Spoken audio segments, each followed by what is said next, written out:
Bem-vindos ao Trás da Cena, o podcast onde o interior sobe ao palco. Aqui exploramos as histórias, as ideias e as vozes que dão vida à arte e cultura em Trás-os-Montes, dos bastidores à ação. Preparados para ver o que está por trás da cena? Bons. Hoje falamos com o maestro Shell, cuja vida tem sido dedicada a formar músicos e valorizar a música no nosso território. Shell Líbano é muito mais do que maestro e professor. É uma figura central da cultura musical em Bragança. Neste episódio, exploramos a sua história, os desafios na área da música e o papel transformador da arte na comunidade.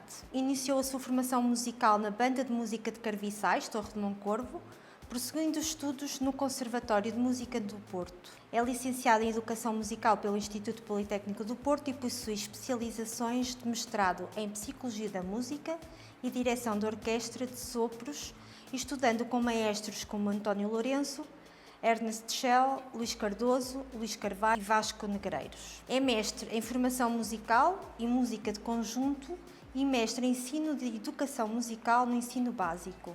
Detém ainda o título de Especialista em Formação Auditiva. Desde 2004, é professor no Conservatório de Música e Dança de Bragança, onde leciona disciplinas como coro, orquestra, pré-iniciação e iniciação à música. Foi membro da direção pedagógica entre 2004 e 2009, cargo que atualmente volta a ocupar. É também docente no Departamento de Música da Escola Superior de Educação do Instituto Politécnico de Bragança desde 2001 e desde 2008, diretor artístico e maestro da Banda Filarmónica de Bragança. Se quiser acrescentar mais alguma coisa aqui, que não se esquecer. Está tudo ótimo, está tudo não ótimo. tem mais nada. Podes partilhar connosco um pouco do que está por trás da tua cena, ou seja, lembras-te, voltando lá atrás no tempo, quando a música deixou de ser apenas som e se tornou presença em ti? Olá, boa tarde aos dois. Boa tarde. Muito obrigado por este convite, por este podcast. É com muito gosto que estou aqui convosco. É um prazer enorme estar sempre na vossa companhia, com o tempo que já nos conhecemos e com os momentos partilhados que já tivemos. É mesmo uma honra estar aqui. Dizer-vos que realmente foi muito cedo que isso aconteceu. Foi por volta dos 10 anos em que passámos de uma coisa para a outra. O som deixou de ser só som e passou a ser uma linguagem.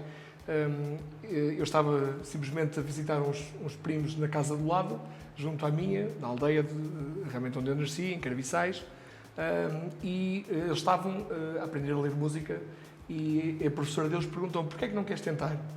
E eu: está bem, experimentei, já que estou aqui e não posso brincar com eles porque eles também estavam a estudar, então eu também vou experimentar. E percebi logo aquela lógica, na altura, da relação dos sons e de como se compunham na pauta e na partitura, e achei imensa graça. Pronto, e então disseram: então vens connosco até à Banda Filarmónica e experimentas mostrar isso ao maestro, a ver se também entras para lá. Pronto, e comecei na Escola da Filarmónica aos 10 anos e a partir daí a música deixou de ser só realmente som e passou a ser também uma língua e uma linguagem para mim. Crescer no interior, que me referiste, a tua aldeia de Carviçais, é crescer entre ausências e o mundo, por vezes, parece-nos distante do resto do mundo, não é? Tal como muitos de nós, tiveste também de deslocar para concretizar o teu sonho de estudar música. O que levaste contigo, quando te deslocaste, não é? Para o Porto, ainda por cima hoje estamos mais próximos, mas à altura não era assim tão próximo. O que levaste contigo do teu lugar, consideras que ainda hoje te habita? Bom, realmente houve uma vez um político que, visitando aquela zona, dizia que estava no interior do interior. Né? Portanto, como quem diz, numa metáfora, longe de tudo. Mas a verdade é que qualquer transmontano também é um resiliente e um resistente e a verdade é que muitos foram habituados a desbravar geografia, a passar o marão, não é? para poder conquistar aquilo que se pretendia. E não havia, naquele tempo não havia ainda nem as ProArte em Mirandela, muito menos conservatório em Bragança. Portanto, a única forma de se poder estudar música era mesmo no Porto.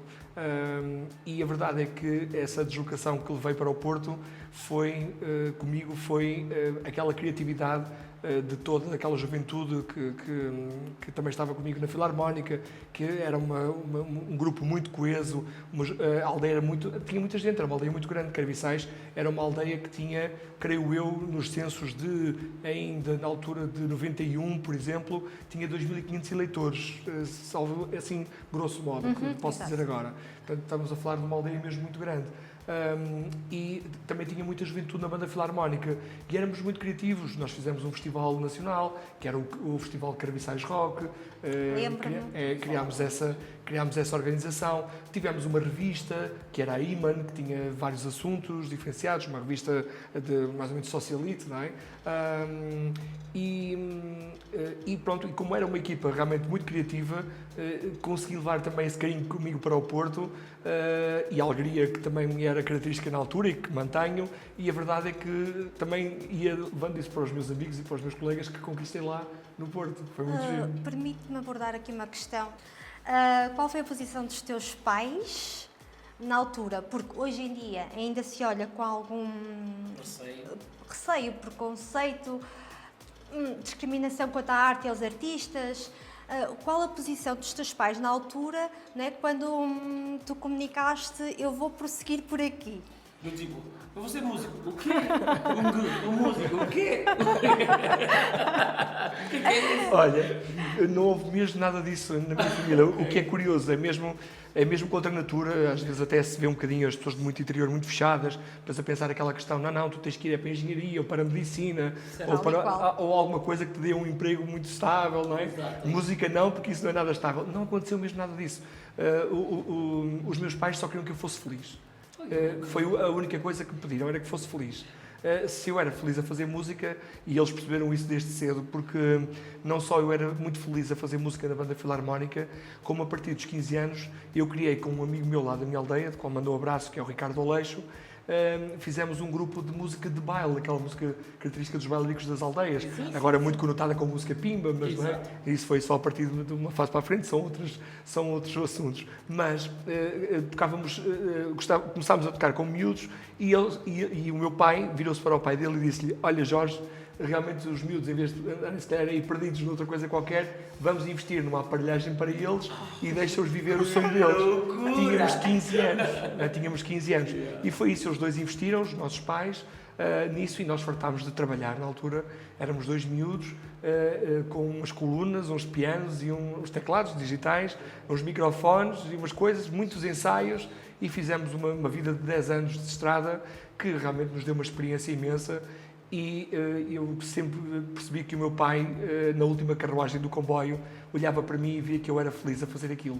Portanto, quando eu decidi inscrever-me em música, ou seja, concorrer para o curso superior de Educação Musical, para o Porto, não houve qualquer tipo de discussão em casa, porque ele percebeu que era ali que eu era feliz. Na tua freguesia, né? No meio, né? No meio, já era natural aspirarem à banda Filarmónica. Exatamente. Ou seja, já está bem viva essa valorização pela banda Filarmónica. Acrescentar que é aquela questão de que o sítio onde nós vivemos também nos faz evoluir muito mais rápido. Sim. Tens toda a razão, é mesmo isso que acontece habitualmente. Eu também sinto isso na maioria das pessoas com conversa, às vezes com os filhos de pais, os pais dos miúdos do conservatório também, e é natural, os pais têm sempre aquela insegurança de perceber qual será o futuro dos miúdos, mas se olharem bem para o olhar e conseguirem visualizar a alma deles, vão ver naquilo que os miúdos são realmente felizes. E alguns acabam por ter esse tropeço na vida, que é escolher uma coisa que é mais daquilo que é o sonho que os pais têm, certo, e depois acabam por tropeçar nessa escolha e acabam até por mudar para uma vida mais artística, porque era ali que estava o sonho deles. Já vai acontecendo cada vez mais, aqui também em Bragança, mas à altura, repara, nós estávamos numa aldeia em que as pessoas viviam a banda como o ar que respiravam. A banda, quando saía para qualquer serviço, estávamos a falar de finais dos anos 80, inícios dos anos 90, era um orgulho imenso para nós, como músicos, como miúdos. O povo reunia-se na praça da aldeia para ver a banda partir, para sair, não é? Para ir embora, quase como se fôssemos para uma batalha, uma guerra ou assim, despediam-se de nós. não é? E quando chegávamos... Já havia esse respeito. E quando chegávamos, as pessoas estavam à espera do autocarro, que o autocarro chegasse. Para nos receber. Nós até vínhamos cansados, mas ainda tocávamos ali uma peça para as pessoas que nos recebiam, porque era uma forma de agradecermos o facto de estarem à nossa espera. Era uma coisa fantástica. Não eram os nossos pais, porque na altura não era preciso os pais saírem de casa para virem esperar pelos filhos, não havia essa insegurança, não é? Nós saíamos do autocarro e íamos a pé para casa, não era? Mas eram mesmo o povo ia ter com a Filarmónica. Portanto, havia uma mística, algo que não é explicável agora, assim, de repente, é só mesmo vivido. E realmente as pessoas viam que os miúdos eram felizes a fazer aquilo. E seguir música era uma coisa natural. Não fui o único, fomos vários colegas que seguimos música, uns a nível militar, nas bandas militares, outros mesmo na educação musical, outros na formação musical e noutras áreas técnicas da música, mas todos por causa do serviço realizado na Filarmónica. No meu caso foram 20 anos lá. Isso é muito fixe. Ou seja, desde pequeno tu já tiveste essa experiência de poder fazer uma tour. Então, esse desvio que tu fizeste, e podes então partilhar connosco o teu sentimento quando surge o projeto do Conservatório de Música aqui em Bragança e do qual tu fazes parte desde o primeiro dia. Muito bem, claro. Olha, eu cheguei a Bragança em 2021. Vim por recomendação. O Instituto Politécnico estava a precisar de um professor para o departamento de música e fazendo um contacto com a Escola Superior de Educação do Porto, solicitaram um professor de lá, alguém de lá, e eu tive a felicidade de ser o recomendado pelo Departamento de Música do Porto para ser eu a vir para aqui. Portanto, sinto-me muito lisonjeado. Costumo chamar ao professor Rui Ferreira o meu pai profissional, porque foi ele que recebeu a chamada e foi ele que me recomendou. Portanto, a ele lhe agradeço também esse gesto. Pronto, em 2001 vim trabalhar para o Politécnico de Bragança como professor no departamento aqui de música. Foi em 2003 que surgiu esse convite através do município de Bragança, na altura com o engenheiro Jorge Nunes na presidência, de convidar a Isabel Castro, a doutora Isabel Castro, também do Departamento de Música, a qual depois me lançou também o desafio a mim de participar na primeira direção e construção do Conservatório. E estamos mesmo a falar de como criar um filho do zero, não é? A gestação completa. A primeira pedra. Exatamente. Portanto, o engenheiro Jorge Nunes começa pelo edifício, onde vai ser o Conservatório, e nós depois todo o recheio desse edifício para que realmente aquilo fosse uma escola de música com todas as necessidades que uma escola de música precisa, e a partir daí começarmos o embrião que se tornou agora já este jovem adulto, porque já tem 20 anos, portanto já passou mesmo a idade adulta e já está a voar sozinho. Está a voar sozinha. Ensinar música não é só passar conhecimento, é escutar quem ainda não sabe dizer o que sente, é criar espaço para que outros encontrem o som que os move, é lutar pela arte e pela cultura do nosso país, e nisso também tens sido disruptivo, e nós estamos aqui de testemunha. O pensar fora da caixa nos projetos que integras. Ou seja, és uma pessoa muito ativa na sociedade, na nossa comunidade. Uma coisa que nós admiramos muito, porque encontra-se muito quem fala, mas tu falas bem e fazes. Muito obrigado. Alguma vez sentiste que, ao formar músicos, também estavas a transformar a tua própria história? E cá está a nossa comunidade, o meio social onde estás inserido? Bom, obrigado pelas palavras. É realmente já dá para fazer um olhar para trás, não é? Estamos a falar já de quase 20 anos de Filarmónica, a falarmos de já 20 anos de Conservatório, de quase 25 de Instituto Politécnico, sempre a trabalhar na música. Portanto, já há uma série de gerações pelas quais nos trespassamos, não é? Eles me trespassaram a mim e eu os trespassei a eles, não é? Por um lado, eu procurei sempre que, ou seja, poder estar a transmitir aquilo que são os cânones habituais da música, sim, ou seja, os processos que levam a que uma criança possa vir a ser um bom analisador musical, ou seja, que possa não só querer saber fazer música, ou querer saber analisá-la, ou saber ouvir, simplesmente saber ouvir, mas depois também saber integrar toda a gente. Ou seja, eu gostei sempre de que, sabendo que nós vivemos numa região pequena, uma região que os grupos podem fazer coisas juntos, podermos agregar as pessoas. Ou seja, se eu tinha uma oportunidade de poder pisar um palco ou de fazer um espetáculo, poder também fazer com que outras pessoas comigo pudessem ter a mesma oportunidade. Se eu tinha uma oportunidade de fazer um espetáculo de 2 horas, que outras pessoas pudessem, dentro desse espetáculo, poder apresentar também a sua semente e deixar ali também algo a germinar para o futuro. Procurei sempre fazer isso em diversas situações. Por exemplo, fundir a banda com coros, fundir a banda com dança, fundir grupos do Conservatório com a Filarmónica, coros do Politécnico com a Filarmónica e com o Conservatório, várias coisas, não é? Vocês foram desses exemplos, exatamente porque no primeiro concerto que fizemos nas festas da cidade, em 2014, em que realmente a proposta foi que a banda Filarmónica pudesse também participar com um concerto que não fosse propriamente filarmónico, fosse assim diferenciado, um bocadinho fora da caixa para as bandas. Na altura ainda não era muito habitual as bandas convidarem cantores conhecidos para atuar. Estávamos a ser já um bocadinho disruptivos na altura e pensei ainda um bocadinho para além disso, que era, para além do cantor, como é que eu posso ajudar outros grupos que possam estar a aparecer na cidade e que façam aqui a diferença também neste concerto e que seja um verdadeiro concerto especial para a cidade. E então aí surgiram também vocês, e que foi fantástico, aqueles 2 momentos com música do Michael Jackson, e que foi um momento fantástico, as pessoas perceberam que havia um nome diferenciador na cidade, o Ghost, e agora quem é o Ghost, o que é que se passa aqui? Não é? Vamos tentar perceber, vamos procurar. E onde é que aparece? Aparece no meio de um concerto em que há essa vontade de pôr uma semente que venha a germinar. E ela germinou, e aqui estão vocês também. E eu sinto muito orgulhoso com isso, porque fiz isso com vários grupos na altura. Exatamente. E as pessoas, cada um agarrou a sua oportunidade como pôde, porque eu também tinha tido a da Filarmónica, não é eu, é a Filarmónica, não é? A Filarmónica tinha tido a sua oportunidade, e para mim era importante que a Filarmónica pudesse partilhar essa oportunidade com outros, não é? Que não poderiam, se calhar, ter aquele palco da mesma forma, não é? E assim, por todos, ficava uma coisa muito mais Eu acho que de bonita. alguma forma acabamos por ser influenciados, porque olhamos sempre para os projetos como união, vimos sempre força na união. Sim. Sem, E era essa pergunta aqui que eu ia fazer. Eu tive muita influência a nível do autoestudo, sempre acompanhar muito a cultura americana, nos filmes, e porquê, juntar, e é isso que nos inspira. Então, é possível claro, unir todas as artes. E foi sempre, a dança pode unir com tudo. E, no entanto, no teu caso, e como é que isso aconteceu? Não, é mesmo isso que estavas a dizer. Para mim sempre fez todo sentido que fosse assim. É claro que há contextos em que não é possível, não é? Portanto, depende do tipo de espetáculo que nos estão a propor, não é? Mas sempre que é possível fazê-lo, porque...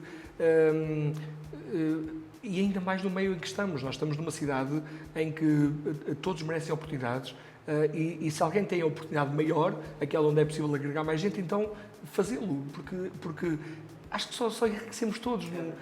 Ninguém ofusca ninguém. Isso não existe. Cada um deve agarrar essa oportunidade depois da forma como puder, e a verdade é que depois aquilo fica como uma peak experience, né, para todos, na memória de quem ouve, de quem faz, e pensarem que, como eu trabalho com jovens, passar uma mensagem também de que o mundo deve ser assim, deve ser pensado em articulação, deve ser pensado também na vontade de fazer bem ao outro, né? Portanto, se estamos nós no momento de fazer, então ao fazermos estamos a dar o exemplo àqueles que estão agora a ser dirigidos por nós, para eles também fazerem assim. Portanto, para mim sempre foi óbvio isso, não há outra forma de fazer, porque acho que ao contrário perdemos todos. Exato. Nós sabemos essa evolução dos tempos, essa nova geração. Qual é o desafio que tem para cativar os alunos que querem consumir a música de maneira diferente, aquilo está na moda e já não está muito para ir virados no sentido, ou com vontade de ir, porque também era a técnica, ir às origens. No seu caso, como é que ultrapassa esse desafio? Bom, é realmente um desafio diário, mas acima de tudo em primeiro lugar, mostrarmos que nós próprios acreditamos, não é? Eles têm que ver no nosso olhar que nós próprios acreditamos nos projetos. Quer seja uma simples aula, a planificação de uma aula de semanal, não é? Uma aula semanal, quer seja um projeto mais anual, no caso da Filarmónica ou de um coro, é importante nós próprios primeiro acreditarmos nesse projeto. para que os outros vejam o nosso olhar, que o projeto é estamos verdadeiro, a né, vivê-lo. e que estamos a vivê-lo. E depois também passar um bocadinho a bola para eles, ou seja, eu já tinha feito isso como o meu próprio estudo na área da psicologia da música e da importância que tem valorizarmos as opiniões de quem ensinamos, ou seja, eles também têm que ser o papel ativo na formação, não só passivo, em que nós só transmitimos e não recebemos. Não é? Temos que partilhar isso tudo. Quando também lhes damos às pessoas com quem estamos a partilhar a aprendizagem e lhes damos voz para poderem escolher o que querem também aprender e através desse querer nós podemos depois dar os conceitos que pretendemos dar, a aprendizagem quase que se torna natural, ou seja, nem é uma obrigação. Eu faço isso com o repertório, permito, por exemplo, que os meus alunos escolham algum do repertório que vão tocar ou cantar e eles sentem-se muito comprometidos com isso. Isso está estudado, da importância que é a valorização da opinião dos alunos, trazer a música do dia a dia deles para dentro da escola, não ser só a música que o professor aprendeu no conservatório, que conhece da sua vida, da música que gosta. Não, também tem que ser a música que eles ouvem, que eles gostam. Que é um meio termo, digamos. E é verdade. E muitas vezes eles ouvem muita música, às vezes muito mais que o professor, né? Porque hoje em dia, com as plataformas que existem, eles ouvem muito mais música até que nós. Utilizam muito do tempo deles para ouvir música. E a verdade é que é preciso perceber os gostos deles e perceber realmente por que caminho querem ir. Isso torna tudo muito mais fácil. Por exemplo, no caso das filarmonias, as pessoas pensam sempre que aquela música do chipopó, mais para os velhinhos, assim, não é? Nas aldeias. E não, a música está muito atualizada nessa área, é preciso saber encontrá-la, saber escolher. E os públicos cada vez são mais jovens a ouvir as bandas filarmónicas, mesmo nas aldeias do nosso concelho e distrito, onde pode haver menos gente, por vezes, infelizmente, não é? Mas as pessoas juntam-se à volta da banda a ouvir e adoram a música que estão a ouvir e saltam e batem palmas e subiam e gritam, e é muito giro, porque corre-nos sempre muito bem por causa disso. O repertório é escolhido em função da juventude que vive a banda neste momento. Agora estou-me a recordar, tens a iniciativa de criar projetos assim fora da caixa ao longo dos últimos anos. Sentiste dificuldades em implementar alguns deles? Sim, há projetos que têm mesmo, são efêmeros, não é? Há projetos efêmeros que a gente sabe que têm princípio, meio e fim, que não há hipótese, até pela sua dimensão, que pensamos para eles, e às vezes gosto mesmo de reunir muita gente à minha volta, e acabam por ser projetos com muita dimensão, que naturalmente não vão ser de grande duração. É verdade que qualquer projeto, para se solidificar, exige muito trabalho, exige muitas horas de trabalho. Às vezes é muito trabalho na sombra que ninguém vê Trabalho por trás da cena. Exatamente, por trás da cena, que é aquele trabalho, por exemplo, de transcrição de partituras, de escolha de repertório. A escolha de repertório é muito complexo, que é preciso ouvir. Por exemplo, tu ouves 100 peças, das 100 pões 20 de lado, das 20 escolhes duas. E isso quantas horas é que foram de trabalho? Não é? Muitas horas. Portanto, isso exige mesmo muita dedicação. Eu creio que sabia quais eram aqueles projetos que eram para muitos anos, que eram projetos que era preciso solidificar, que eram projetos importantes que a cidade acolhesse como os seus, não é? E que dissesse assim, este projeto é nossa cidade. E depois aqueles projetos que têm a ver com a época, por exemplo, quando tens muitos alunos numa mesma área, como é a área coral, por exemplo, em que eu fiz durante uns anos aquilo que era os 100 Voices, que era o coro das 100 vozes, que era preciso quase 3 autocarros para andar com os alunos, não é? Mas fizemos 4 ou 5 concertos na região toda e foi muito interessante porque os miúdos viveram experiências das quais ainda agora falam, miúdos que já são adultos agora, não é? Muitos deles já acabaram o ensino superior e que ainda agora se lembram desse tempo, dos 100 Voices, e que foi importante na altura para eles e que lhes deu muitas experiências de estrada, de palco, de resistência, resiliência, de companheirismo. Todos tinham que saber o seu ponto no palco, porque eram 100, não é? E todos tinham que saber o que fazer naquela hora e foram muitas horas de ensaio, muito trabalho. Portanto, era um projeto efêmero. Depois, por exemplo, a orquestra que procurei que fosse sinfónica, quando eu estive com o projeto da orquestra do Conservatório, temos uma orquestra no Conservatório que é de cordas e de sopros, E quando fui eu abraçar o projeto da orquestra, apanhei na fase da pandemia, o primeiro ano, que não foi fácil, mas depois fiz logo a primeira fusão, que foi entre a orquestra do Conservatório e a Banda Filarmónica. É que como o Conservatório não tem a oferta completa de todos os instrumentos que existem a nível de ensino, não é? Muitos deles estão com a Filarmónica, não é? A Filarmónica tem essa oferta. E então, se juntarmos tudo, formamos praticamente uma orquestra sinfónica. Então foi muito interessante porque conseguimos fazer obras assim que podiam ser um bocadinho de espetáculos de maior dimensão. Foi o caso aí, mais uma boa fusão, foi fundir a Orquestra do Conservatório com a Banda Filarmónica e o curso de dança do Conservatório, portanto o balé. Fizemos o espetáculo do Quebra-Nozes, que teve 2 récitas aqui em Bragança, no Teatro Municipal, e depois teve também uma apresentação em Zamora, porque aí também consegui uma parceria fantástica através da Fundação Rei Afonso Henriques com o Conservatório de Zamora, Miguel Manzano,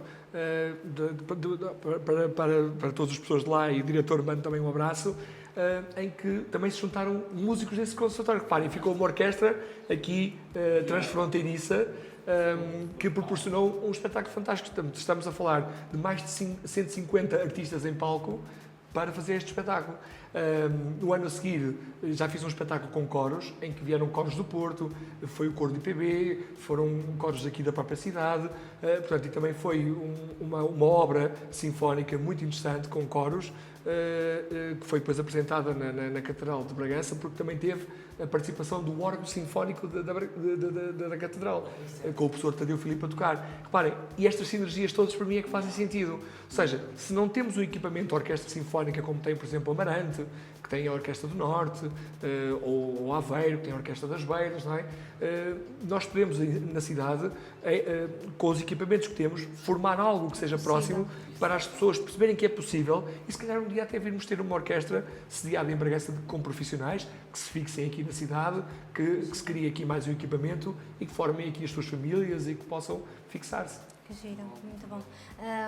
Este papel que está atrás daquilo que exerce atualmente tem estado ao longo destes anos ao serviço da nossa comunidade e assumindo o papel de professor, de maestro.